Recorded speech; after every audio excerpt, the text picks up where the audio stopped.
আলাইকুম।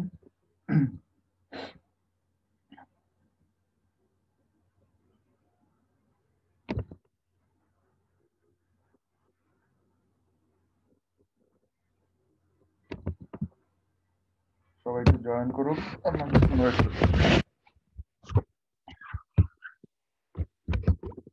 রাশিক, সবাইকে কি সিলেবাস জানাই দিছ? জি স্যার, জানিয়ে দিয়েছি স্যার। আচ্ছা,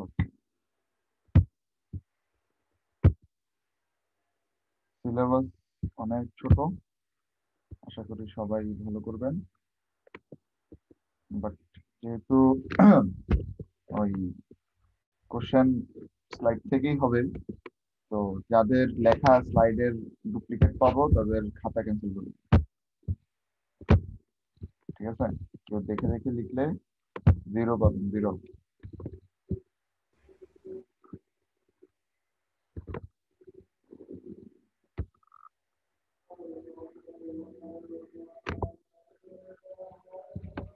দেখে দেখে লিখবেন না, যা বুঝেন যা পারেন তাই লিখবেন, বাট ফুল আনসার করবেন, তাহলে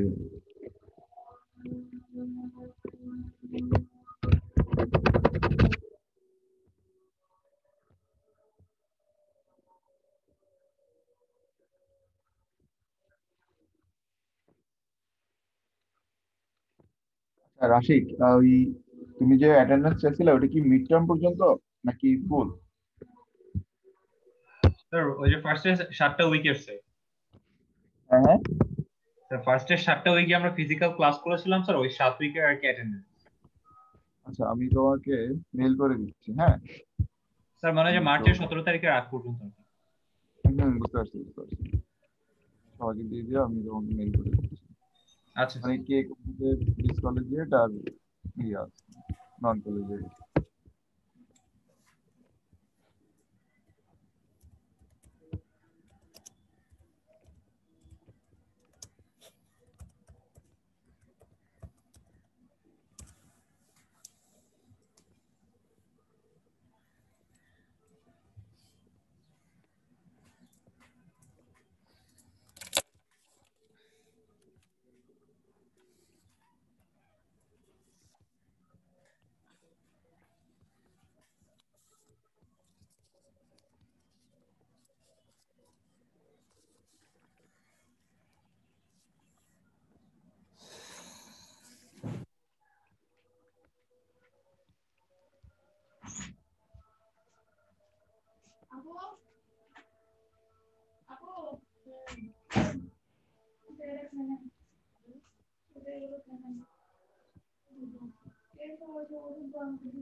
রাশিক, তোমাকে আমি ক্লাস শেষে ফাইল দুটা পাঠিয়ে দিব, ডিস কলেজিয়েট আর নন কলেজিয়েট। আচ্ছা স্যার।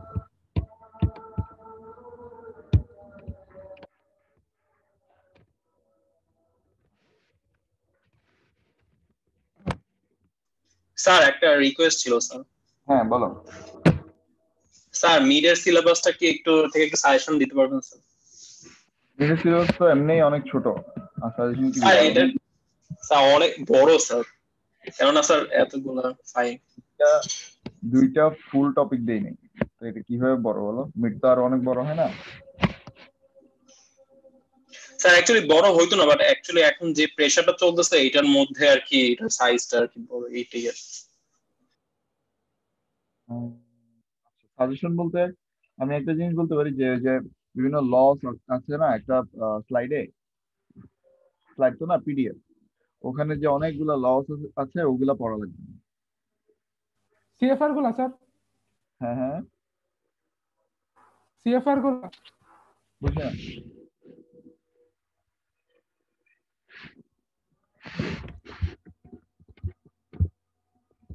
কে কথা বলতেছে? নাফিস ফুয়াদ? জি স্যার। হ্যাঁ বলো। স্যার ওই যে সিএফআর গুলোর কথা বলতেছেন? হ্যাঁ হ্যাঁ, সিএফআর গুলো লাগবে না, ক্রাইটেরিয়া গুলো বাদ, মানে যেগুলো ডিটেলসে আছে, যেটা ইম্পর্টেন্ট সেটা লাগবে আবার।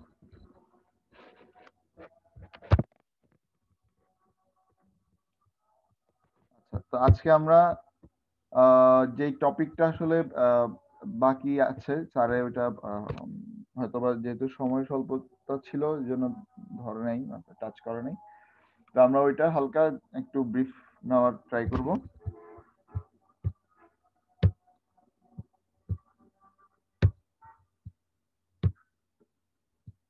আমাদের সিলেবাসের একটা ইম্পর্টেন্ট টপিক হচ্ছে ফুয়েল হ্যান্ডলিং সিস্টেম। তো আমরা ইপিআর এর জন্য এই বিষয়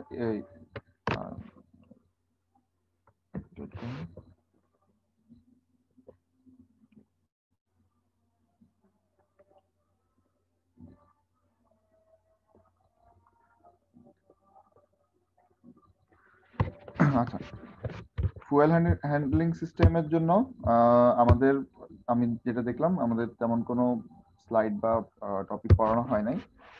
তো সেই ক্ষেত্রে আমি ভাবলাম এটা একটা যেহেতু ইম্পর্টেন্ট টপিক, এটা আমরা হালকা টাচ করে যেতে পারি।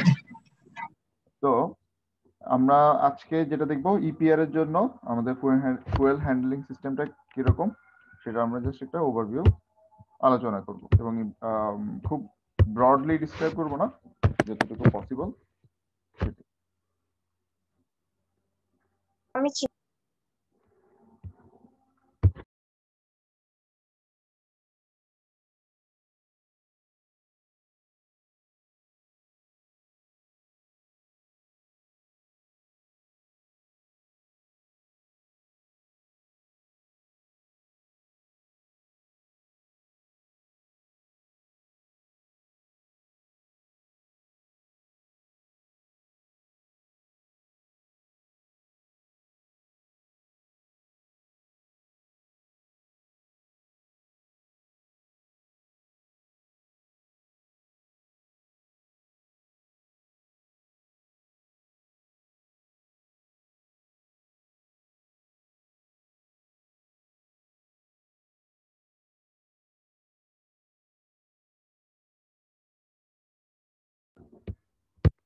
আচ্ছা, তো ফুয়েল হ্যান্ডলিং সিস্টেমের জন্য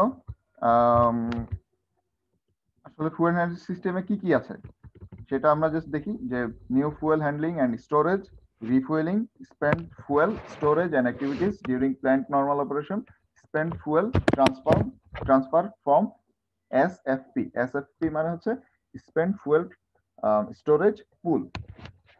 এই চারটা কাজ মেইনলি হচ্ছে ফুয়েল হ্যান্ডলিং সিস্টেমের ভেতর পড়ে। তাহলে কি কি বললাম? New fuel handling and storage, refuelling, spent fuel storage and activities during planned normal operation, and spent fuel transfer from spent fuel pool. আচ্ছা, এরপরে আমরা যেটা দেখব সেটা হচ্ছে major components that are safety related and design to seismic category requirements. কিসের জন্য? Fuel handling সিস্টেমের জন্য। আমি একদম পয়েন্ট টু পয়েন্ট দেখছি, আপনারা একটু ব্রিফলি দেখে নেবেন। তো এখানে মেজর কম্পোনেন্টসে বলা হচ্ছে যে new and spent fuel storage racks, transfer tube and containment isolation valves and expansion joints, spent fuel cask transfer facility components. তো এগুলা বলতেছে সেফটি রিলেটেড এবং সিসমিক ক্যাটাগরি ডিজাইনের জন্য যে মেজর কম্পোনেন্টস গুলা আমাদের ফুয়েল হ্যান্ডলিং সিস্টেমের জন্য প্রয়োজন সেগুলা। তো এই পিডিএফটাতে আপনাদের ফুয়েল হ্যান্ডলিং সিস্টেমের কম্পোনেন্টস, দেন হচ্ছে সিকোয়েন্স মানে ওয়ার্কিং প্রিন্সিপাল যেটা, সেটার যে সিকোয়েন্স এবং সেফটি রিলেটেড আলোচনা করা হয়েছে। তো আমরা এখানে শুধুমাত্র কম্পোনেন্টস এবং এখানে হয়তো এখানে তিনটা সিকোয়েন্স দেওয়া আছে, তিনটা প্রসেসের, আমরা সেখান থেকে দুইটা প্রসেস দেখব। তো এখন আমরা প্রথমে দেখি ফুয়েল হ্যান্ডলিং সিস্টেমটা কি।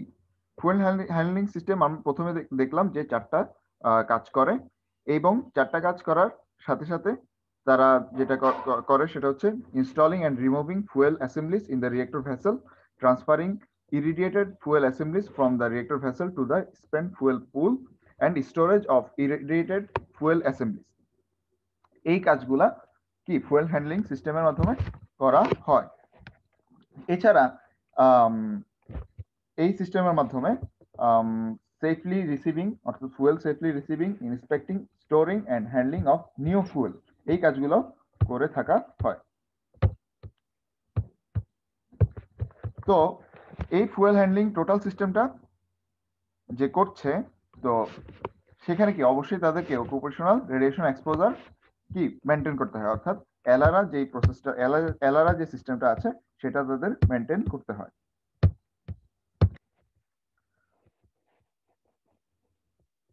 এখানে ডিজাইন বেসিস রিকোয়ারমেন্ট যেগুলো আছে সেগুলো ডিসক্রাইব করা হয়েছে, আমরা সেখানে যাব না।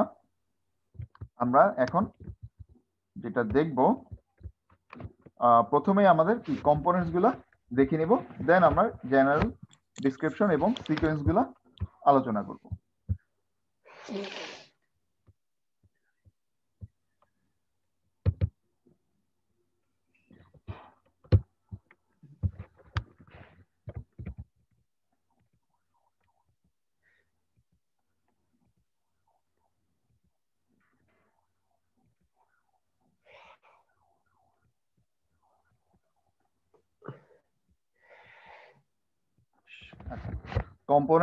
component description.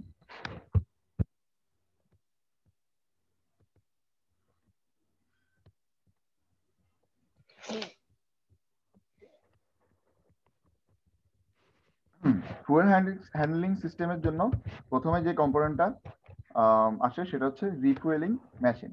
তো রিফুয়েলিং মেশিনের কাজটা কি? Refueling machine moves fuel assemblies both within the reactor vessel and between the reactor vessel and the fuel transfer tube facility during outage. তার মানে কি ভেসেলের ইন্টারনাল যে মুভমেন্ট, হ্যাঁ ইন্টারনালি যে ফুয়েল মুভমেন্টটা করা সেটা জন্য ইউজ করা হচ্ছে রিফুয়েলিং মেশিন। দেন বলছে the refueling machine is primarily designed for the underwater handling of fuel assemblies between the FTTF. FTTF বলতে কি বোঝাচ্ছে? Fuel transfer tube facility. FTTF বলতে বোঝাচ্ছে ফুয়েল ট্রান্সফার টিউব ফ্যাসিলিটি। এখানে সংক্ষেপে লেখা আছে অনেকগুলো টার্মই। হ্যাঁ রহিম বলো।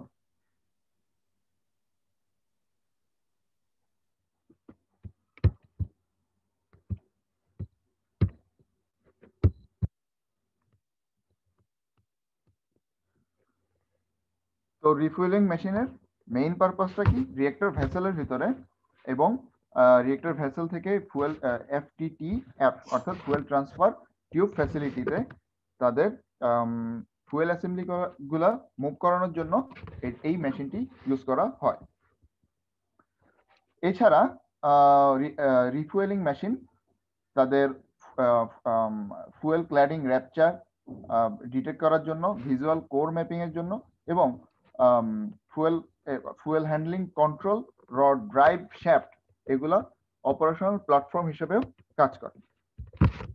তো এই কম্পোনেন্টস এর কিছু ফিগার এই ফাইলের লাস্টে দেওয়া আছে, যদিও ফিগার গুলা খুব একটা ভালো বোঝা যাচ্ছে না, আপনারা দেখতে পারেন কিন্তু আসলে বোঝাটা টাফ, কারণ এগুলো পুরোটাই প্র্যাকটিক্যাল ওয়ার্ক।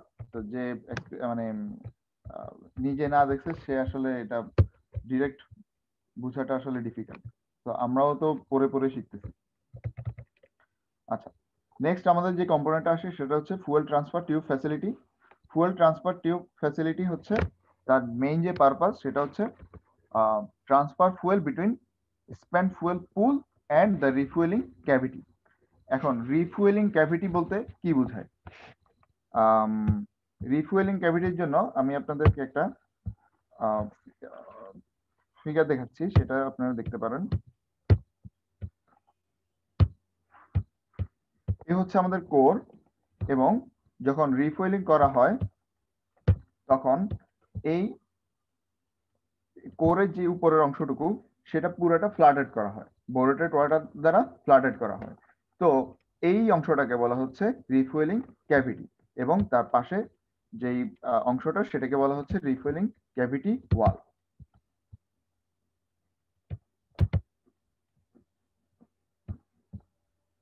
ঠিক আছে, তাহলে এটা হচ্ছে আমার কোর এবং রিফুয়েলিং এর জন্য রিফুয়েলিং ক্যাভিটি ফ্লাডেড করা হয়। তো এই উপরের অংশটাকে আমরা বলতেছি রিফুয়েলিং ক্যাভিটি। তাহলে ফুয়েল ট্রান্সফার টিউব ফ্যাসিলিটি এই কম্পোনেন্টটার কাজটা কি?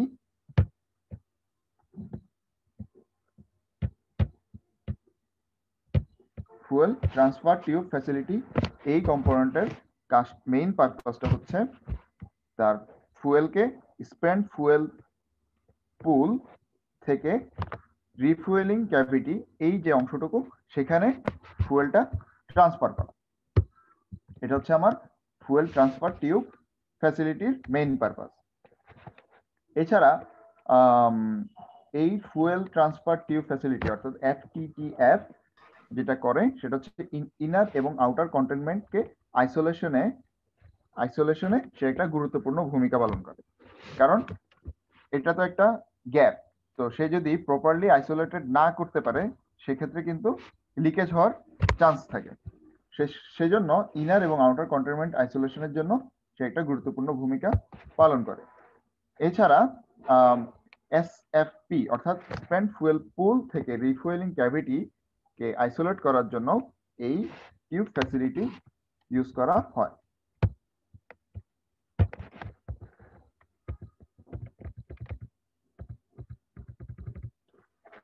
দেন নেক্সট কম্পোনেন্ট হচ্ছে new fuel elevator.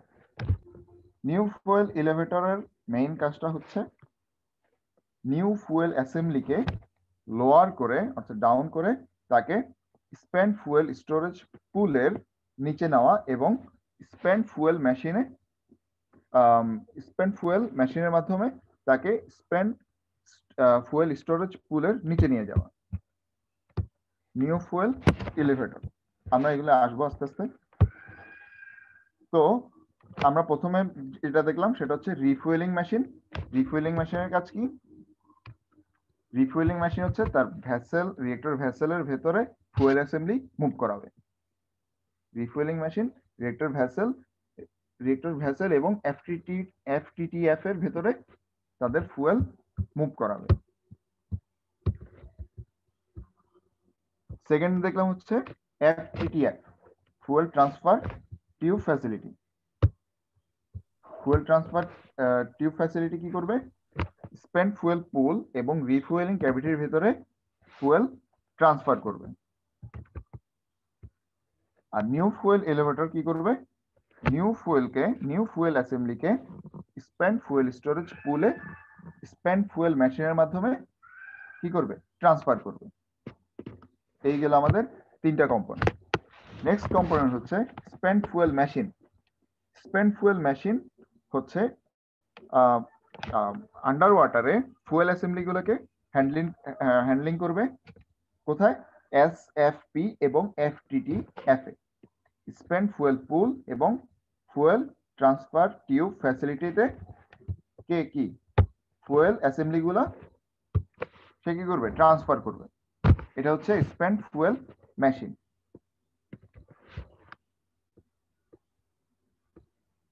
Spent fuel machine এছাড়া আর কি করতে পারে? এই যে স্পেন্ট ফুয়েল গুলো আছে সেগুলোর ফুয়েল ক্ল্যাডিং র্যাপচার গুলা ডিটেক্ট করতে পারে। তাদের এই অ্যাক্টিভিটিও রয়েছে। এছাড়া তারা যেটা করতে পারে সেটা হচ্ছে স্পেন্ট ফুয়েল গুলাকে শিপিং কাজকে লোড করতে পারে। তাহলে আমরা টোটাল কম্পোনেন্ট দেখলাম হচ্ছে চারটা: refuelling machine, fuel transfer tube facility, new fuel elevator, spent fuel machine. এছাড়া যেই তিনটি কম্পোনেন্ট রয়েছে সেগুলো হচ্ছে অক্সিলারি ক্র্যান। অক্সিলারি ক্র্যান কি করবে? অক্সিলারি ক্র্যান হচ্ছে new fuel container cover, protection lead, এই জাতীয় জিনিসগুলো অর্থাৎ মিসেলেনিয়াস যে হ্যান্ডেলিং অপারেশন গুলো আছে সেগুলো অক্সিলারি ক্র্যান করবে। ফুয়েল র্যাক কি করবে? নেক্সট কম্পোনেন্ট হচ্ছে ফুয়েল র্যাক। ফুয়েল র্যাক হচ্ছে দুই ধরনের, একটা হচ্ছে আন্ডার ওয়াটার, একটা হচ্ছে ড্রাই। তো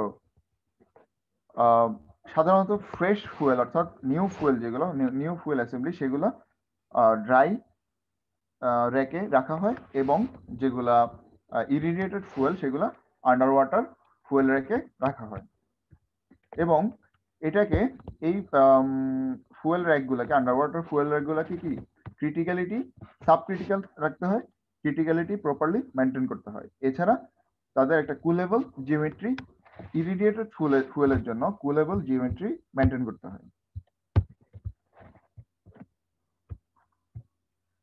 লাস্ট কম্পোনেন্ট যেটা সেটা হচ্ছে spent fuel cask transfer facility, অর্থাৎ এই spent fuel cask transfer facility নাম দেখে বোঝা যাচ্ছে যে সেই স্পেন্ট ফুয়েল কাস্কটাকে কি করবে, তাদের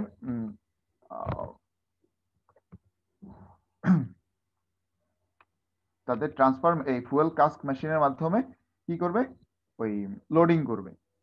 শিপিং এর জন্য যে লোডিং সেই ট্রান্সফার ফ্যাসিলিটিটা এই স্পেন্ট ফুয়েল কাস্ক ট্রান্সফার ফ্যাসিলিটির মাধ্যমে করা হয়েছে। তো এখানে এছাড়া তাদের যেই ওই আদার যেই অপশনগুলা সেগুলো এখানে ডিসক্রাইব করা হয়েছে, আমরা ডিটেলসে যাব না।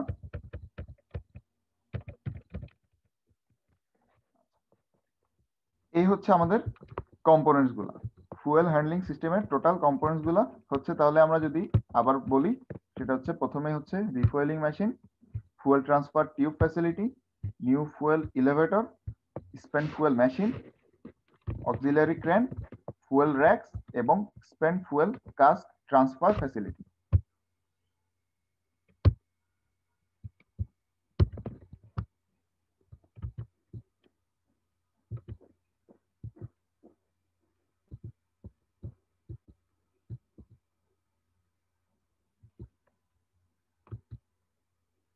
এখন আমরা যেটা দেখব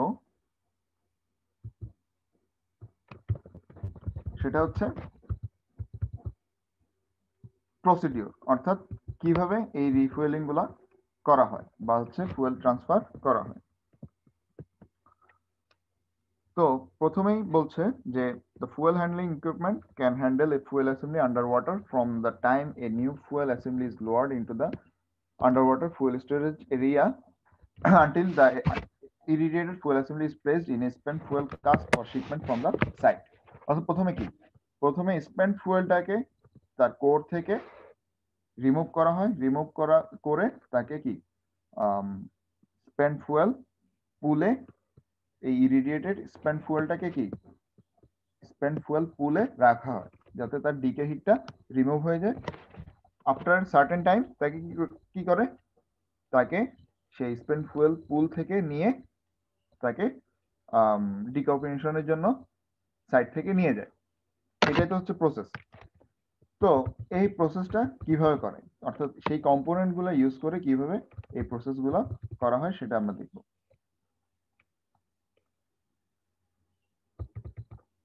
তো এখানে জেনারেল ডিসক্রিপশনে আরো যেটা বলা হয়েছে যে এই স্পেন্ট ফুয়েল অ্যাসেম্বলি যখন ট্রান্সফার করা হয় তখন তাদের radiation shielding, cooling, remove of decay heat এই প্রপার এই জিনিসগুলো মেনটেন করা হয়। এছাড়া যাতে ক্রিটিক্যালিটি ইনক্রিজ না করে, অর্থাৎ সে যাতে ক্রিটিক্যালিটি প্রপারলি মেনটেন করে সেই জন্য তাকে কি বোরিক অ্যাসিড কনসেন্ট্রেশন দ্বারা কি সাফিসিয়েন্ট বোরিক অ্যাসিড কনসেন্ট্রেশনে রাখা হয় যাতে ক্রিটিক্যালিটি না বাড়ে।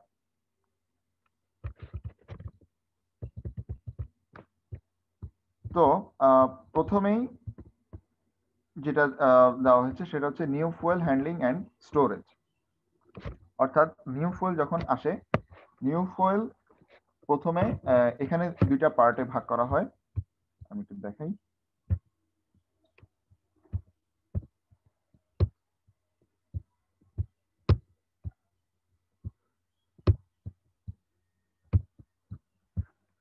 এটা হচ্ছে ইপিআর এর ওভারভিউ। তো এটাকে আমরা বলছি রিয়েক্টর বিল্ডিং, আর তার পাশে এটাকে বলছি আমরা ফুয়েল বিল্ডিং। ঠিক আছে, পাশাপাশি এটা হচ্ছে ভ্যান্ট স্টেক। এটা হচ্ছে আমার রিয়েক্টর বিল্ডিং, পাশে হচ্ছে আমার ফুয়েল বিল্ডিং, আর এটা হচ্ছে আমাদের ভ্যান্ট স্টেক। আচ্ছা, তো রিয়েক্টর বিল্ডিং এবং ফুয়েল বিল্ডিং বারবার জিনিস টার্ম দুইটা আসবে। তো আমরা যদি দেখি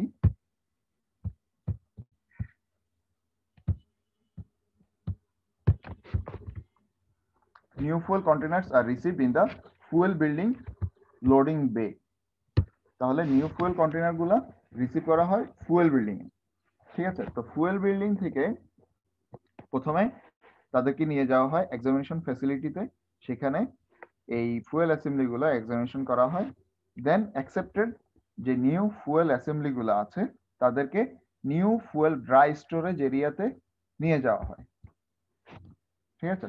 তাহলে এক্সামিন যেগুলো accepted fuel assembly, new fuel assembly, সেগুলোকে নিয়ে যাওয়া হয় নিউ ফুয়েল ড্রাই স্টোরেজ এরিয়াতে, অথবা তাদেরকে স্পেন্ট ফুয়েল স্টোরেজ পুলের নিচে নিয়ে যাওয়া হয়, অর্থাৎ আন্ডার ওয়াটার স্টোরেজে নিয়ে যাওয়া হয় নিউ ফুয়েল ইলেভেটর। এই যে নিউ ফুয়েল ইলেভেটর এই মেশিন, এই কম্পোনেন্টের সাহায্যে। আচ্ছা,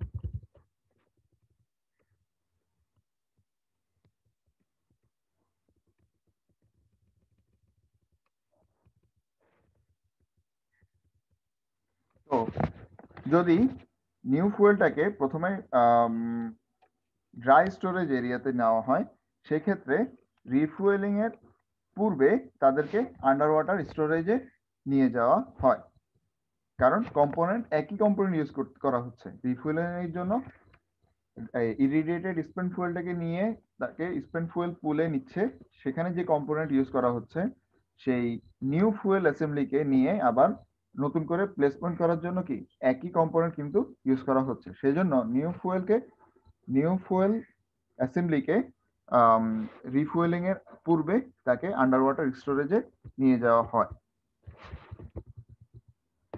তারপর from the spent fuel storage rack the fuel assemblies are transferred underwater until loaded into the reactor। তো রিঅ্যাক্টরে লোড করার পূর্ব পর্যন্ত ফুয়েল অ্যাসেম্বলি গুলো কি স্পেন্ট ফুয়েল স্টোরেজ র্যাকেই থাকে। এখন আমরা আসি রিফুয়েলিং প্রসিডিওর। রিফুয়েলিং প্রসিডিওরকে টোটাল 5টা ভাগে ভাগ করা হয়েছে। তো কি কি আমরা দেখি, RCS reactor coolant system and refuelling system preparation. Second হচ্ছে disassembly of the reactor. Third হচ্ছে fuel handling during refuelling operation. Fourth হচ্ছে reassembly of the reactor. Fifth হচ্ছে pre operational checks and startup.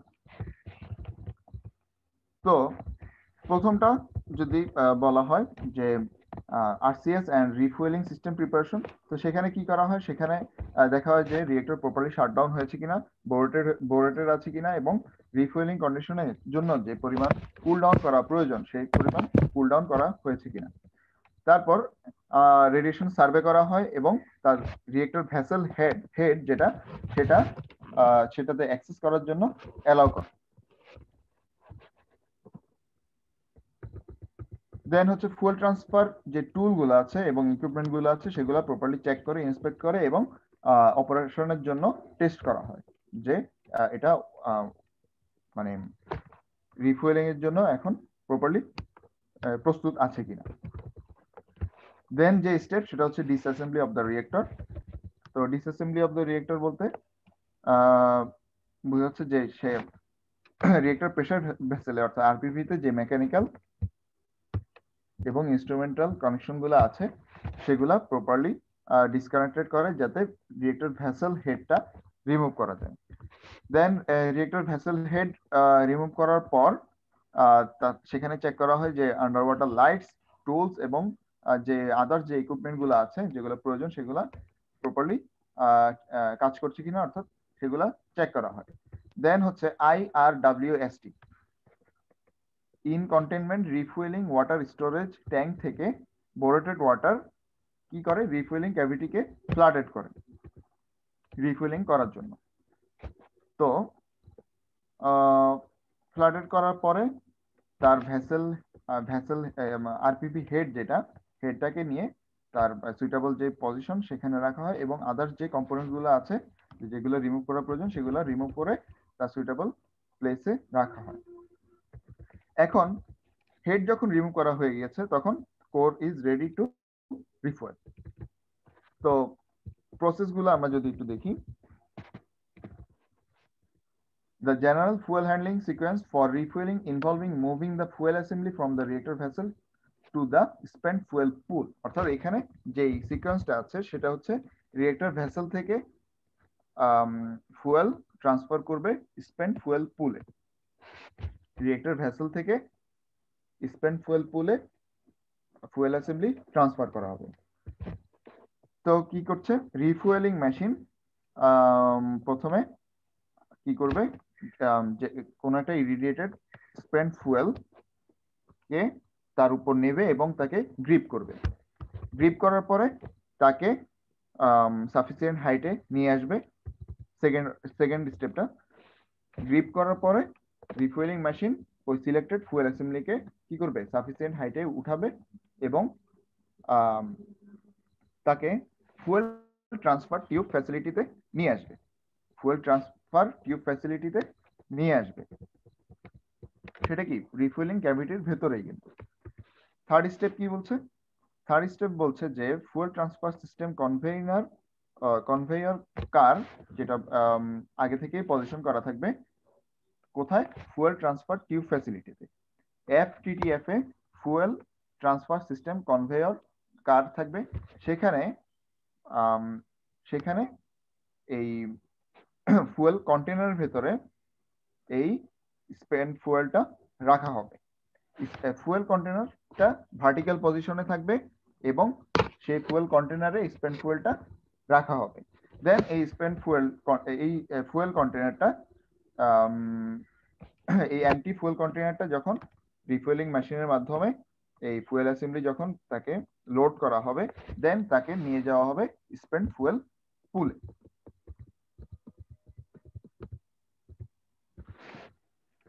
তো স্পেন্ট ফুয়েল পুলে এই fuel অ্যাসেম্বলিটা কি করবে, fuel container থেকে উইথড্র করবে। স্পেন্ট ফুয়েল পুলে এই ফুয়েল কন্টেনার থেকে এই অ্যাসেম্বলিটা উইথড্র করবে। তখন কি সেটা আবার ফুয়েল কন্টেনারটা তখন আবার খালি হয়ে যাবে।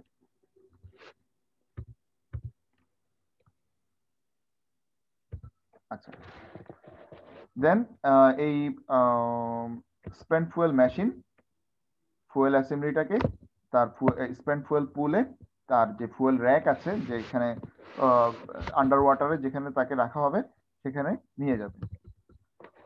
এই 5টা স্টেপে কি করা হয়, রিয়েক্টর ভেসেল থেকে স্পেন্ট ফুয়েল পুলে কি ইরিডিয়েটেড স্পেন্ট ফুয়েলটাকে নিয়ে যাচ্ছে এই সিকোয়েন্সের, এই 5টা স্টেপের মাধ্যমে।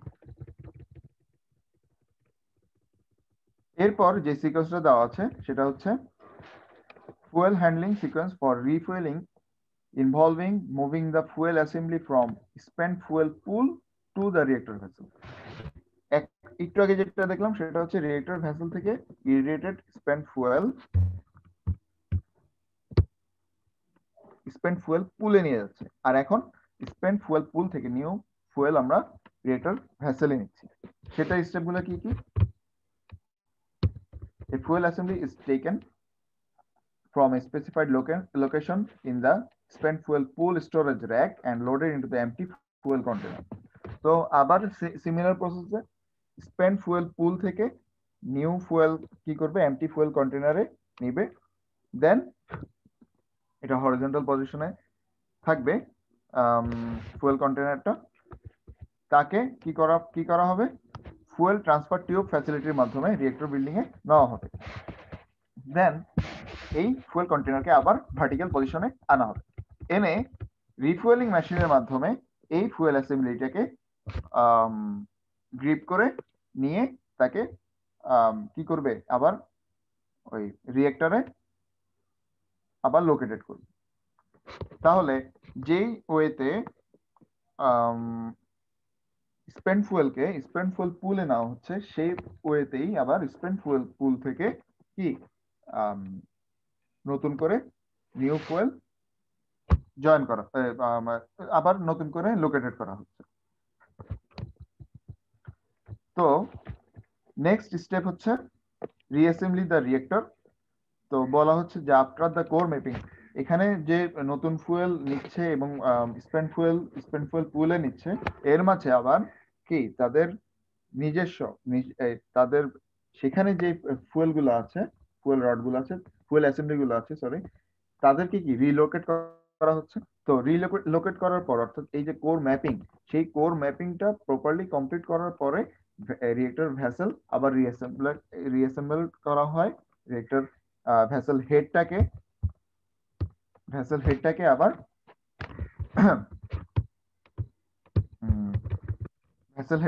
তার আগের জায়গায় নিয়ে আসা হয় এবং refueling cavity, spent fuel pool is isolated from the refueling cavity, and the reactor building refueling cavity water is lowered to just below the reactor vessel plane. অর্থাৎ reactor refuelling cavity water level যেটা ছিল, যতটুকু আনা হয়েছিল, সেটাকে আবার তার আগের পজিশনে নিয়ে আসা হয়। দেন মেকানিক্যাল এবং ইনস্ট্রুমেন্টেশন কানেকশন আবার রিইনস্টল করা হয়, যেগুলো ডিসকানেক্টেড করা হয়েছিল সেগুলো আবার রিইনস্টল করা হয়। এই এতটুকু করা হয় রিঅ্যাসেম্বলি অফ দ্য রিয়েক্টর এই পর্যায়ে। দেন হচ্ছে pre operational checks and startup. Final ফেজে আইসোলেশন ভালভ গুলা ক্লোজ করা হয় এবং fuel handling area of the reactor building are clean and restore. অর্থাৎ প্রি অপারেশনাল যেই চেকগুলো আছে সেগুলা তারা প্রপারলি করে এবং স্টার্টআপের জন্য যেই অ্যাক্টিভিটিস গুলো আছে সেগুলো প্রপারলি করার পরে কি রিয়েক্টর আবার স্টার্টআপে যায়।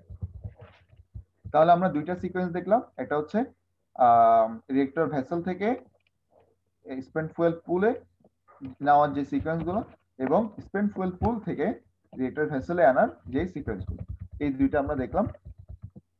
এছাড়া এখানে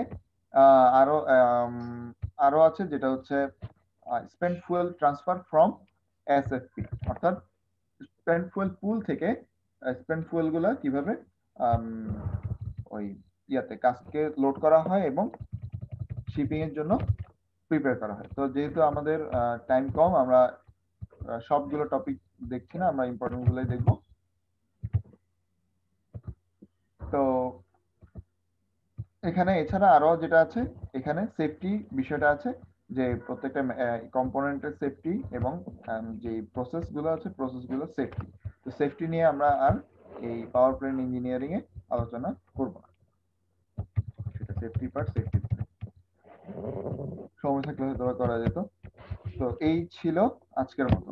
কারো কোনো কোশ্চেন আছে? স্যার ওই যে মিডের জন্য যে বলেছিলেন যে স্যার একটা ডকুমেন্টের লজ এর বাইরে কিছু পড়তে হবে স্যার, কোন ডকুমেন্টটা? বুঝিনি। স্যার বলেছিলেন যে মিডের একটা ডকুমেন্টে লজ এর বাইরে আর অন্য কোনো কিছু পড়তে হবে না স্যার, স্যার কোন ডকুমেন্টের কথা বলছিলেন? না, মিডের জন্য তো এই আমি 4টা স্লাইড দিয়ে দিলাম না তোমাকে, ফিক্স করে দিলাম না? স্যার ওই যে বলেছিলেন যে একটা স্লাইড থেকে হচ্ছে কি লজ গুলো পড়তে হবে। তার 4টা স্লাইডের মধ্যে যেটা মধ্যে ওই যে মনিটরিং এর ইফ্লুয়েন্ট যেটার মধ্যে আছে স্যার, ওইটার মধ্যে যে সিএফআর এর ল গুলো আছে না স্যার, ওইটা স্যার ওইটা তো অনেক কঠিন স্যার।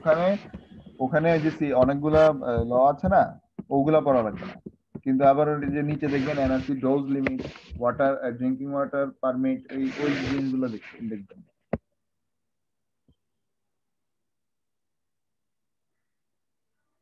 আর স্যার এই ডকুমেন্টটা তো স্যার